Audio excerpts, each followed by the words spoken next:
Welcome. My name is Timothy Clancy. I'm the founder and president of Dialectic Simulation Consulting. It's Thursday, August 28th, and this is the fourth episode of Problem Solvings in Turbulence, where we try and introduce some concepts of systems thinking, some problem solving, and help businesses and individuals get a better grasp on kind of these turbulent times and how to manage them and improve performance. Today's going to be a fun topic because it's something I've talked about a lot in the past, and it's a phrase you may have heard me say that you can't predict the future, but you can see the present faster than anyone else, and that's just as good. So we're going to go over a couple topics today, which are all around this concept of, no one can predict the future. That's impossible. But there are things going on in the system structure that means the present is actually occurring, and we don't realize it until a delay has occurred. So if you can get better at understanding the present system state, what's going on right now, faster than anyone else, it's like you're seeing the future because you're reacting to things more quickly. And this can be useful for your individual, how you're managing your career or your development. Could be good for an organization or a business. Could be good to understand COVID-19, obviously. And we're going to go over all those examples and try and use this to illustrate some systems thinking concepts. And I just want to say hi, Jennifer. Thanks for joining. Good to see you. And yeah, be safe there in the COVID capital, Atlanta. We're going to have a few COVID discussions here. But let me go ahead and get started with this. And again, if you have questions throughout, go ahead and drop them on the Facebook comments. This segment will be broadcast in its entirety or posted in its entirety tomorrow on YouTube. And then next week on Thursday or Friday, we should have the segments, the individual segments up. So we're going to go ahead and get started. And one of the things to talk about when we talk about this concept of problem solving in turbulence, we've gone through in the last couple episodes, what color is your problem? What type is your problem? Today, I want to get over the 4 types of analytics in problem solvings and how those are arranged in this concept of seeing the present faster or being effective in the future. So what are the 4 types of analytics? You'll see these phrases out there, and you may see them individually. You may see like predictive and prescriptive analytics are real hot now. They're buzzworthy. But it's actually 4 types that go together, and these types are descriptive, diagnostic, predictive, and prescriptive. And they each cover a different kind of information, a time horizon within which you're getting that information, and what you want to use that information to do. Now, analytics can mean a lot of things to a lot of people, but really at the end of the day, analytics is data, it's information. And you can actually use like a car to understand the very basics of what these are. Descriptive analytics are telling you what's going on, right? It's not giving you anything other than what's happening right now, or as best we know right now. And like in a car, this would be like the speedometer. How fast am I going? What's my current fuel? These are what are called descriptive analytics. And I'd say probably 90 to 95% of business measurements, organizational measurements are descriptive. They tell you literally what's going on right now. And you can see these in dashboards, and depending on if you're a university or a corporation or a government, the way this data gets presented is all over the map. But essentially, it's trying to show you what's happening now or with a slight time delay, so you can just understand the environment around you. Thousands of years ago, everything we needed would be in our line of sight. We would be able to go and see. But here in the modern institution, we often work where we can't physically see everything we need to know to do our job. So descriptive analytics, just like you can't see how fast you're going in a car, like the actual miles per hour, descriptive analytics convey that information to you so you can use it in an environment where you can't see. Now, diagnostic analytics tell you why something happened or that something's going wrong. And so in the example of a car, your check engine light comes on, your low fuel light comes on. It's not just giving you information, it's telling you that something has gone wrong and what it likely is. Now, the check engine light may not tell you until they plug in that little device and it reads back a code for them, but the fuel light comes on, okay, diagnostic, I need to get more gas, right? Pretty simple. Diagnostic analytics are used if we talk about most of the analytics in our professional careers are descriptive. Diagnostic analytics are probably the remaining 4%. It's a few things that we figured out over time. We figured out the relations of what causes problems in these very complex and complicated organizations. And the diagnostic is just trying to tell you your schedule is too full, your project plan's going to be late. It's some very simple interpretation based off a few factors. Now, the last two, predictive and prescriptive analytics, these are looking forward. So everything we've talked about right now is a form of analytics or information that's trying to tell you what's going on now. Predictive and prescriptive are two forms that look forward and try and get into the future about what's happening. So predictive analytics are trying to take the current state of information. It will often incorporate descriptive analytics and forecast forward to say, well, this is what we think is going to happen in the future based off what's going on right now. And the car example, very easy. You're using Google Maps. You're following a road in Atlanta that consists of Peachtree, Dunwoody, Peachtree, Dunwoody, and Peachtree. And it's telling you it's going to take 45 minutes to go 4 blocks. That's a predictive analytics. Not a good one, but that's Atlanta. And it's telling you the prediction is, we think your current route is going to take you 45 minutes. And it's pulling in historical information, it's pulling in current descriptive information, it's pulling in this information to make a prediction in the future. And probably of the 1% of the analytics that you're going to run into that are predictive or prescriptive, most of them are going to be predictive. They're trying to pick a point in time in the future and tell you what's going to happen. And we talked last week, so the episode last week about election forecasts and presidential election outcomes and going into the 538 scenario, those are all predictive analytics. They're all trying, and it's very complex predictive analytics. They're all trying to take what we know about today, what we know about the past, and predict, in forecasts or predictions, what's going to happen in the future. The last kind of analytics is prescriptive. This is looking in the future, but it has a very different role than predictive analytics. Prescriptive analytics are trying to tell you what should you do to get the outcome you want in the future. So again, we're in that car, we're stuck at a red light in Atlanta on one of the many peach trees, and we're looking at a 45-minute route on Google Maps. That's predictive analytics. Prescriptive analytics is when it suggests to us an alternate route to take to say, look, if you go down this other route, you'll save yourself 15 minutes. Of course, it's Atlanta. No one will save themselves anytime. That's just the way it is. But prescriptive analytics presents options. What should you do to achieve the outcome or future you want? What can you do differently? And it's telling you that in time so that you can make adjustments. Now, these are some of the rarest and hardest to find analytics because, as we talked about in the forecast section last week, it's very hard to make a prediction in a complex system. It's very difficult. And a prescriptive analytics not only needs to make a prediction or a forecast of what's going to happen, but it needs to understand courses of action that you can take and how it will adjust those conditions to perhaps change the future. And that's why, the traffic one with Google Maps, that's not a hard prescriptive analytics. It's just giving you an alternate route. The road's already there. But as you get more and more complex, these kinds of prescriptive analytics get very, very tricky and difficult because it's trying to navigate what's the future for a complex system, what are your courses of action you could take, and what should you take differently.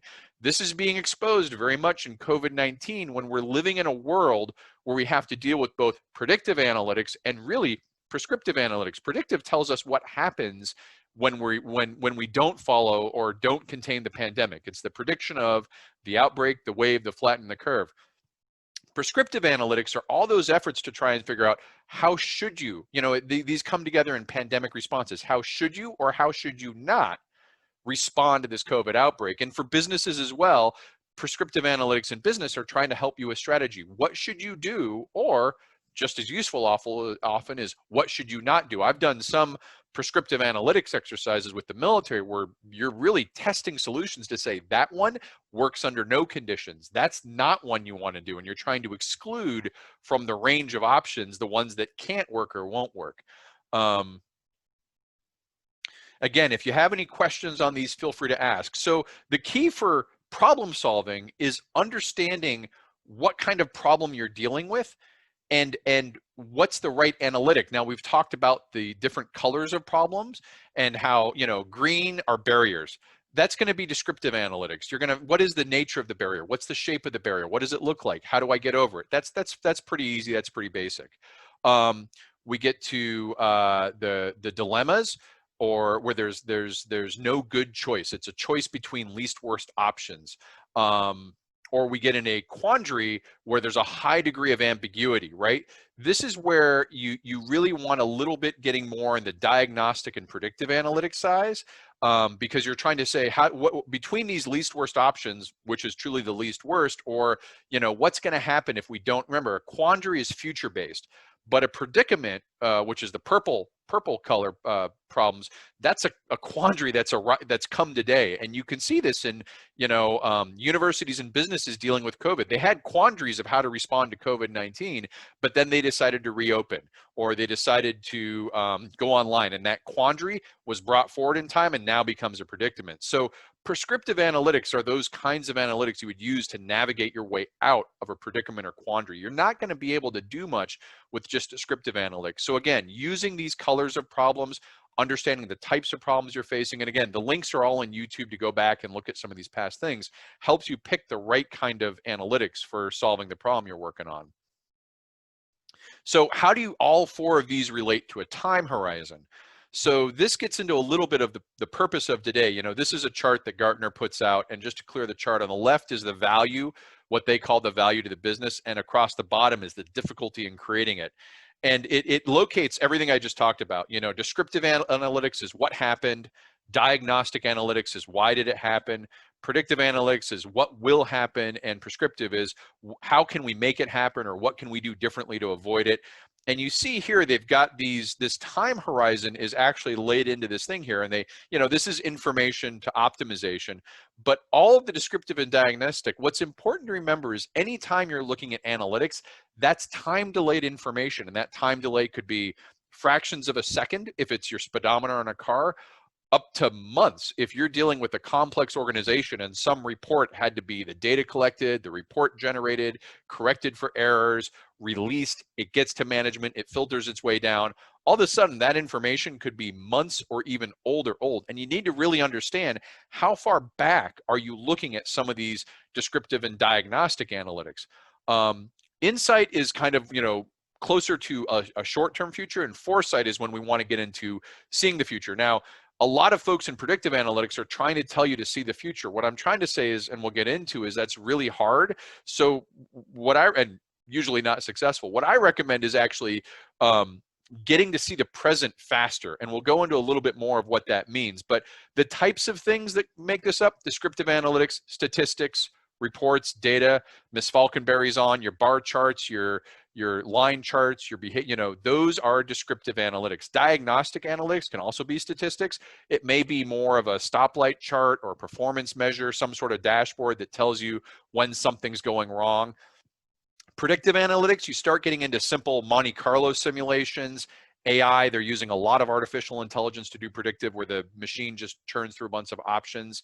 When you get up into prescriptive analytics, this is more of the simulation models, the kind of models I work with.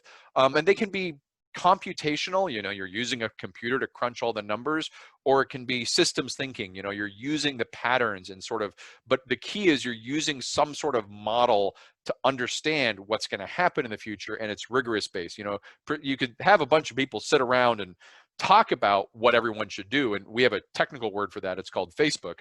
But if you want to do this rigorously, you probably need to have a method like systems thinking, agent-based modeling, system dynamics modeling, something like that, when you're going to be using prescriptive analytics for anything more meaningful than a Facebook conversation. So let me pause here and see if there's any questions. And again, drop your questions on at any time. If I get to them later, I'll go back and grab them, no worries. Welcome to everyone who's joined. Hope you're having a good Thursday. So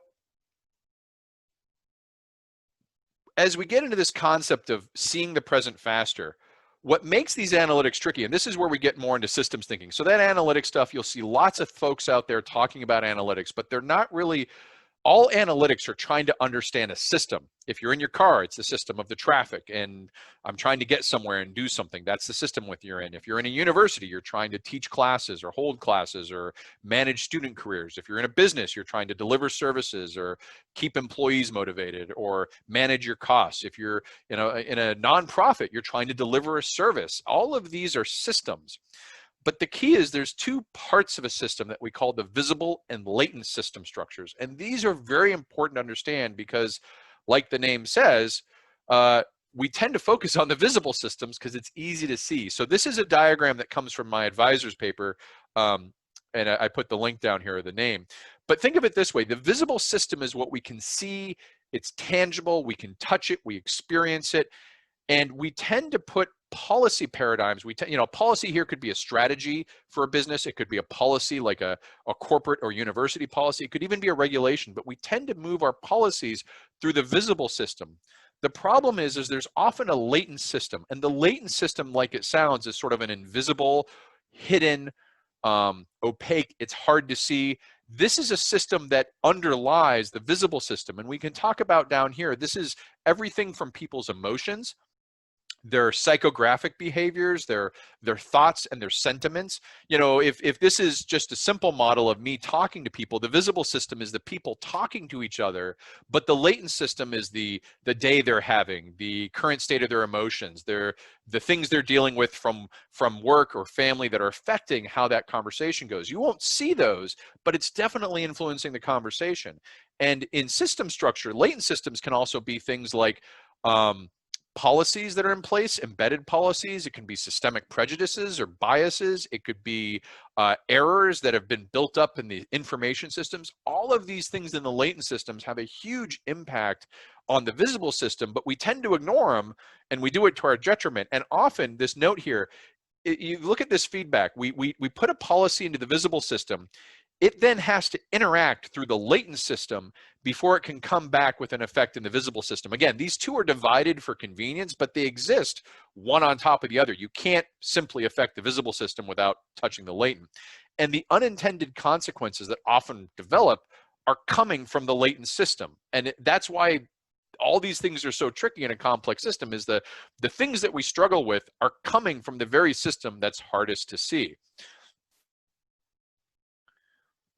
All right, so what are some of these structures in the latent system? Well, I'm not going to go all over these today, but and I may touch on some of these else, but there tends to be different kinds. There's time delays. So that's just the simple time it takes the information to be collected, aggregated, distributed, and get back to you. That is often some of the biggest factors of the latent system, is that the information you think you're working with is old. And it may not seem old because it may seem that the report just came out that day, but there's a time delay. Latent capacity supports and latent capacity constraints. We may deal with these a little bit later. I'll touch on this on the limits to growth. These are things that within the latent system, a support is something that gives fuel to growth within the latent system, and a constraint is something that puts a ceiling. So you can think of these as floors and ceilings. And if you're trying to drive something down and there's a latent floor, you're going to have a hard time getting it lower as you want, because it's going to run into that floor. And you see this a lot of times with like drug policies or crime policies. We're trying to reduce drug use, but there's a latent support. Maybe it's from the culture, maybe it's from other factors, but it's a latent support that makes the policy of drug reduction very tricky, because there's poverty, education, all of these things could be latent supports to drug use. And if you don't address them, you're going to have a challenge. A latent constraint is a ceiling that acts on top of something, and if you want to get upward growth, it's going to act as a limit on that growth. Tragedy of the commons, you've heard this before. I'll go over it in detail in another episode, but this is when everyone shares a common resource, but no one really has responsibility to manage it. You tend to overuse that resource, you deplete the resources. Again, it's not visible, it's happening in the latent system. There's latent resource allocation and dynastic cycles. This is kind of a fun one, but in all organizations, you end up getting these dynastic cycles of leaders and followers, inheritors and proteges. Sometimes it's family related. Sometimes it's protege mentor relationship. Sometimes it's, succession plans. Sometimes it's rank. And these dynastic cycles have their own latent structure. There's long wave cycles. So we think about patterns that are going through the environment. I'll give an example. We think of the business cycle, it's 18 months, but there's other longer wave economic cycles that range from 5-year long economic cycles to even a Kondrativ wave cycle that I think is 75 years long. So these cycles, and these cycles exist in all sorts of behavior. These long wave cycles can often affect. I've talked about ones on business before that will, if you're in a downward cycle on the business, your strategy, no matter how good you are, has to deal with a recession, has to deal with an output. Conversely, if it's the internet boom times in the 90s, you may think that you're the world's best business person because your company's doing well, but it's benefiting from this gradual upward trend of a new technology, and you may make a merger like AOL Time Warner, and then it all crashes. The last one, the tipping points and threshold effects. This is what I want to go into with the latent capacity constraints. A tipping point and a threshold effect is a point in a latent structure where the system just flips like a switch. And what could have been good times become bad times, or vice versa. And it's a dramatic switch. It's not incremental, it's not marginal, and can have pretty severe consequences. And again, these structures, all of these kind of structures, they often live in the latent system. So unless you're using something like systems thinking to explore and make explicit that hidden system, you're going to be creating policy or strategy, and best of luck to you, but you're going to be running into these structures because you don't know they're there. It's like navigating a boat when you don't know the depth of the water or the chart of the currents. Let me refresh here. I'm going to make sure I'm not missing any questions.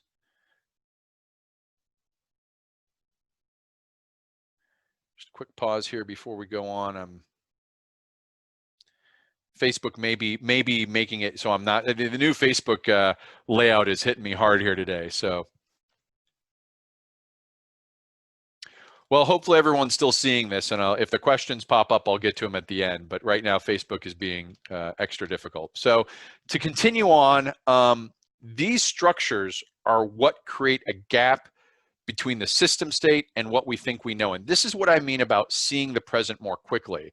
These system structures, the combined effect, all of those 7 ones I just went over, the combined effect is that it often creates a gap between the state of the system. The state of the system is if you had a computer game, right, and you could look at any point in time at the actual program of that computer game, it would tell you exactly where every figure was, every piece on the game was. It would tell you the value of their health or their strength, or all these, any video game you play.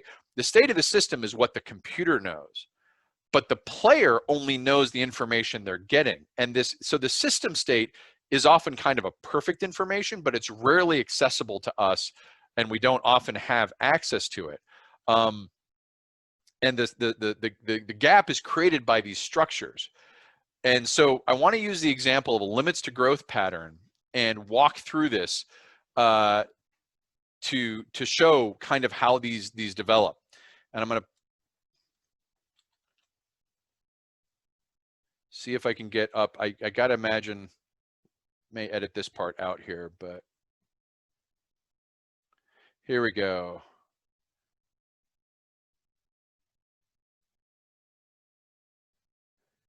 All right, seems like it's on, but if you have questions, post them up. So this is a feedback loop of births and population. It's a growth feedback loop. We call that positive reinforcing. It's got that plus sign. And again, don't worry too much about the symbols, but let's walk through what it does. It's a simple population growth. You have births, that increases population. As you have more population, you have more births, right? This is a feedback loop of a system structure, and it creates a behavior that looks like this: virtuous and vicious. Virtuous is when the feedback loop, if we have more births, we have more population, we have more population, we have more births, it creates exponential growth, and you can see this here.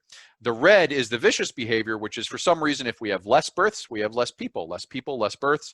Again, positive and reinforcing loops are not always up or always down. It's exponential behavior. It's exponential growth, or exponential or / geometric decline. And it shows these two kinds of behaviors. This loop on its own can only make these two kinds of behaviors. So this is the visible system structure, right? This is what we see because we can see people and we can see them having kids, and that grows the population. But the more population you have, the more deaths you're going to have.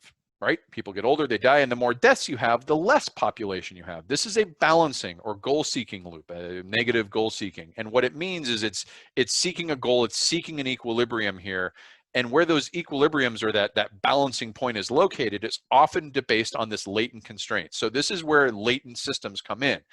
And I'm just picking one here. This is very simplified, but we talk about food scarcity, right? If we have a lot of people, we're going to increase the food scarcity. As the food scarcity increases, we have more deaths. As we have more deaths, we have less people. And the behavior of a negative balancing feedback loop is what's called exponential approach. And that just means it's approaching this natural balance point, which is where the population meets the available food. And again, this is very simplified. Often there's many different constraints at play, but this is just a really simple aggregate thing that if you think about, if we grow the population beyond our food means, we're going to lose population until we find ourselves in some sort of balance. And again, the food scarcity is not visible. You can't see food scarcity as it's developing. You can see it later when people are dying off from famine, but you can't see it as it's developing. So when you combine these two, you begin to get what these threshold and tipping point effects are. So the loops at the bottom shows a cumulative population growth, and it's color coded. Green here is where the reinforcing loop is dominant, this one on the left. And the yellow is when the balancing loop, the one on the right here, is dominant. And loop dominance is saying which one of these loops is in charge, which one is determining the system.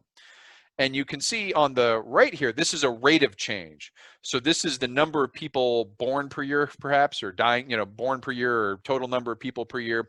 And so on the left, total population, on the right, rate of change. If this begins to look a lot like COVID-19 graphs, there's a reason for it. We'll get to COVID later, but these are the fundamental system structures that are behind population growth, pandemics, business growth.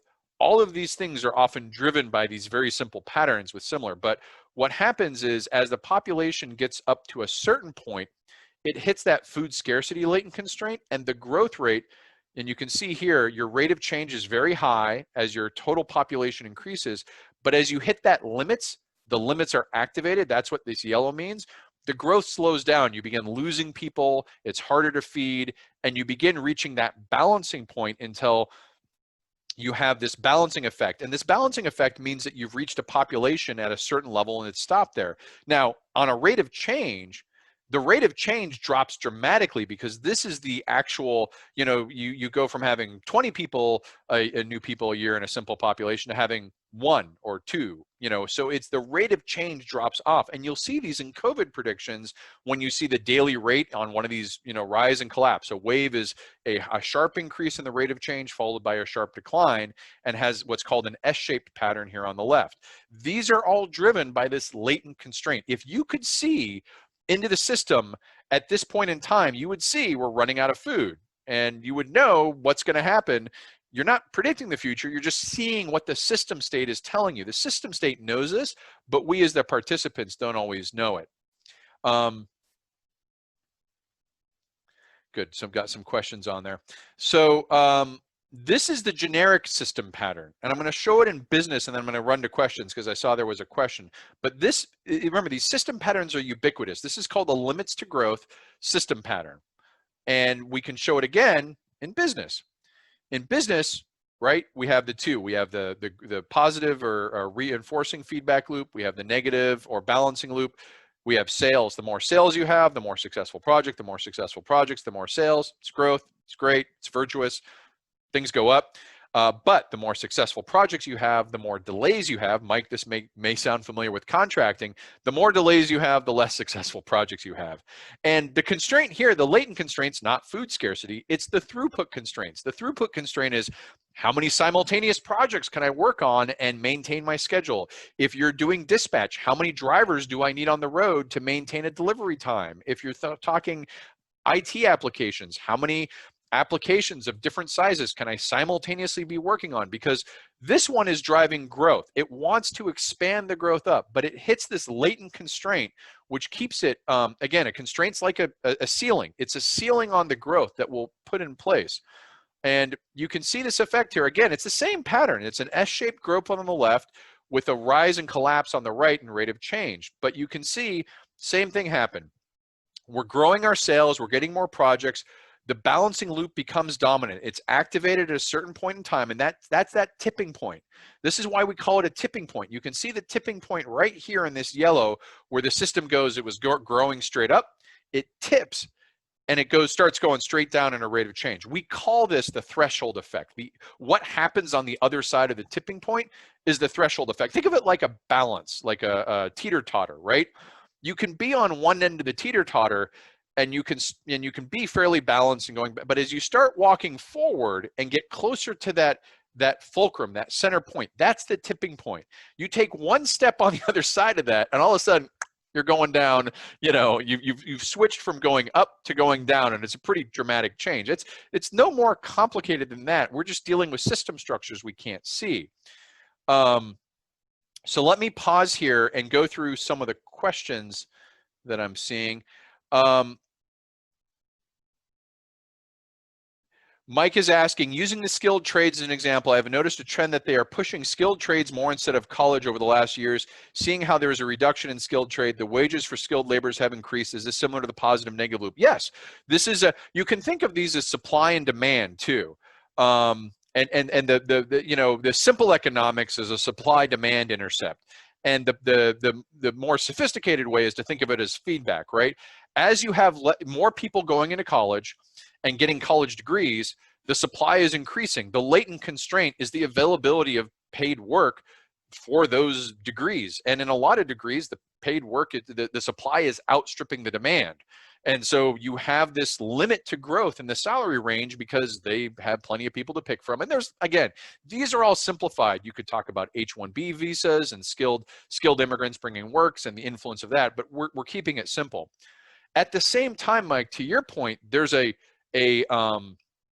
trade skills, vocational skills, things like that.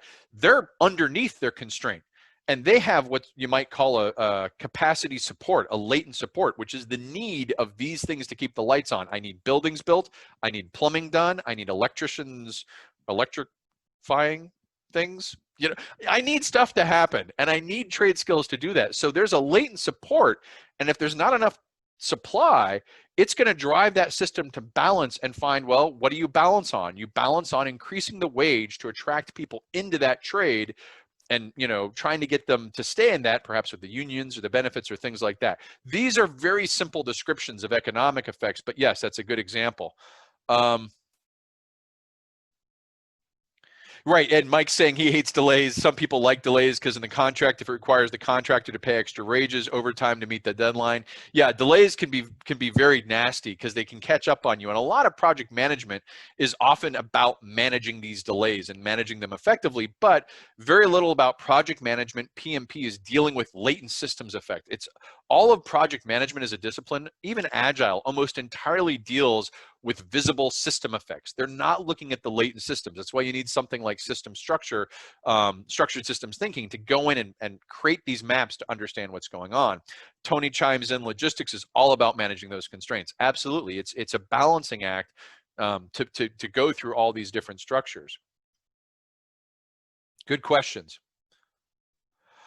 So let's take an example of how we can predict the future by seeing faster. Once we know these structures exist, remember, the system knows it's approaching that tipping point. If you could, just like, imagine that a complex system is like that teeter-totter, and the system state is you seeing where you're at the teeter-totter. If you could see how close you are to that middle point, you know how many steps you have before you hit it. And this is what we call the system state. The system knows when you're at that tipping point. The rest of us, we don't know because of all of these things like time delays and these latent structures making it hard. But the more you can get closer to seeing where you're actually at, the more it's like seeing the future, or predicting the future, because you can see the present faster. I'm going to give an example here. This is now some charts of an actual career experience I had at a company I'm not going to name, although it rhymes with IBM.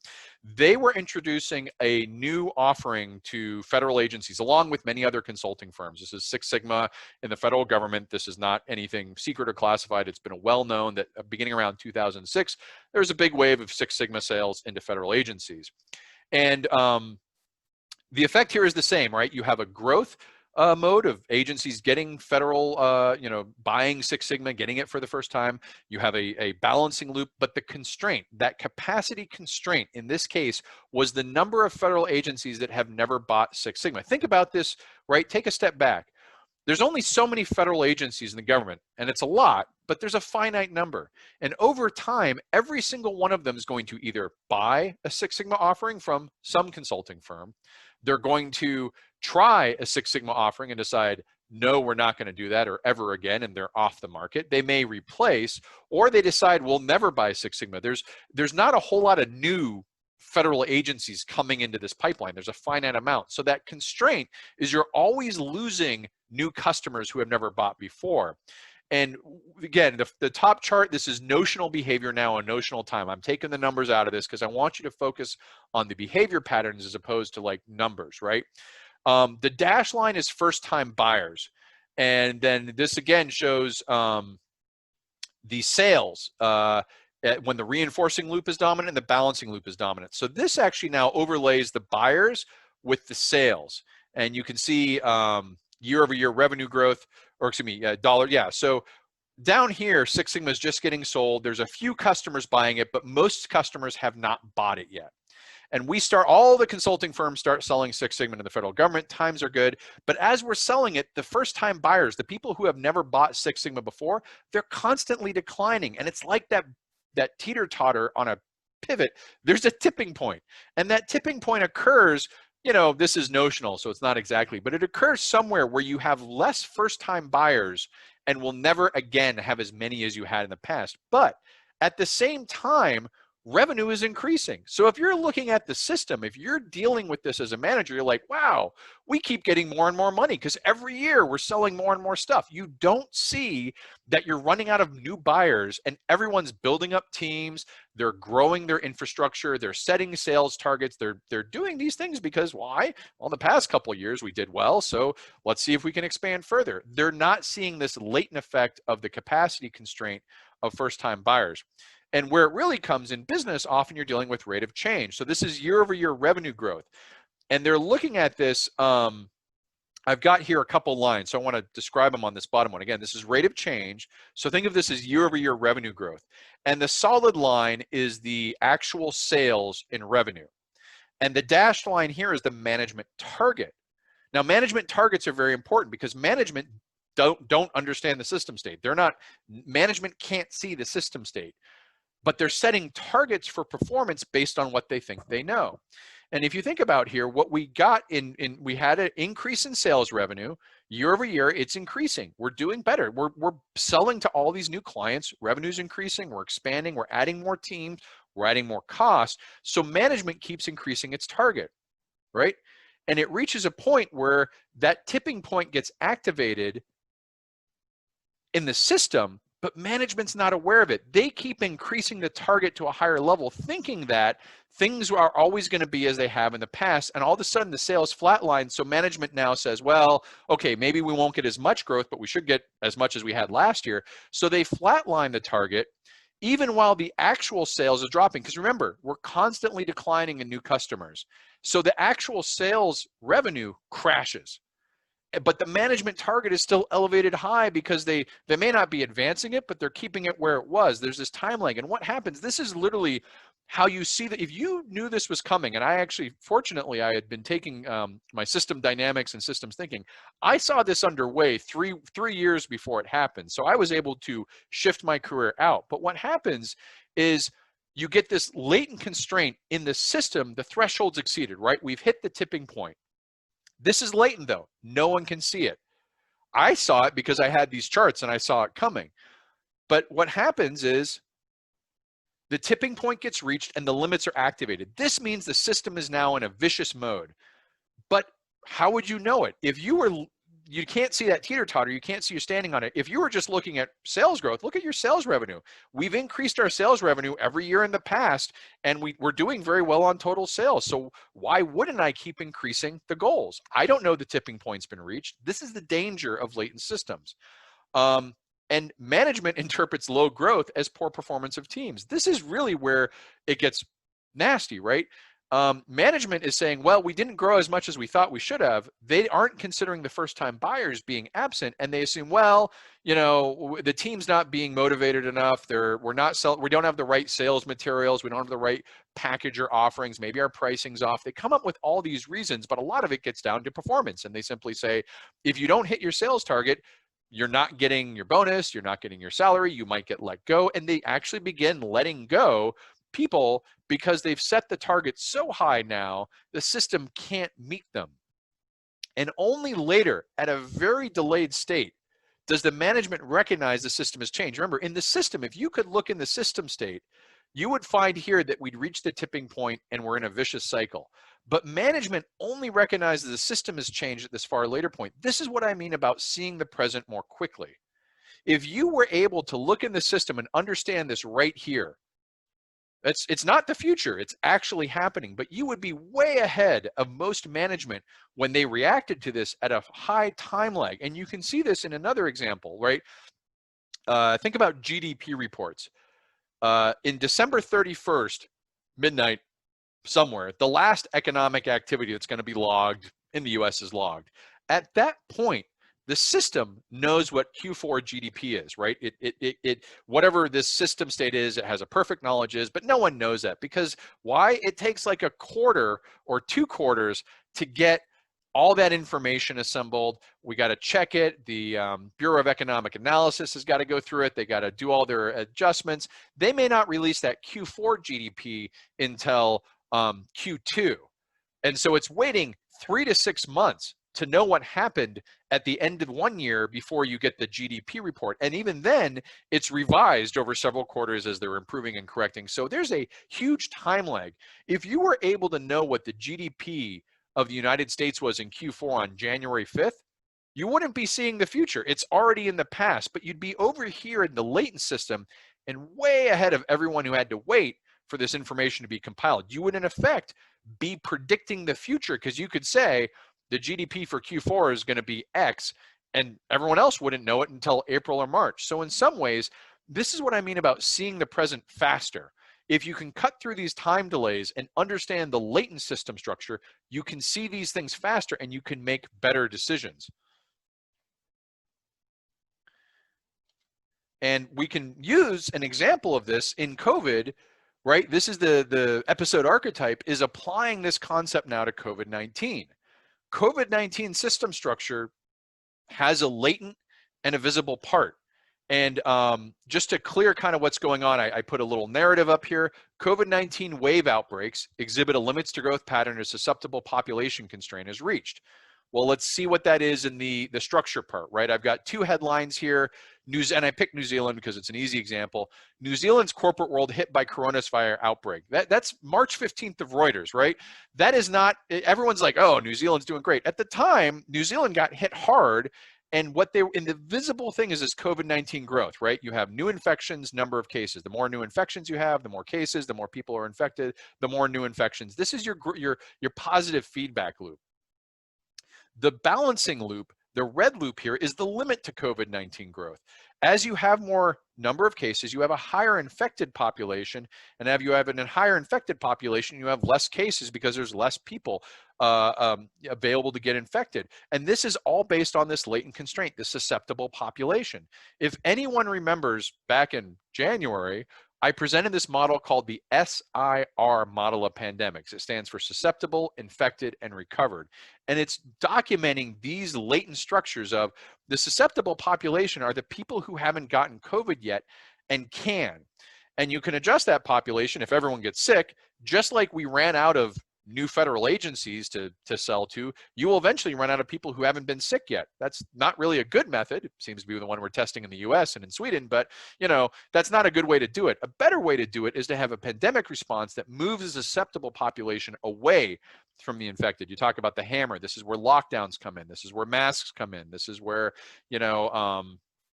contact tracing and testing are more about finding the infected so that they don't reach the susceptible, but it's the same concept. You're basically trying to create a latent constraint by removing the susceptible population. It's like removing fuel for fire.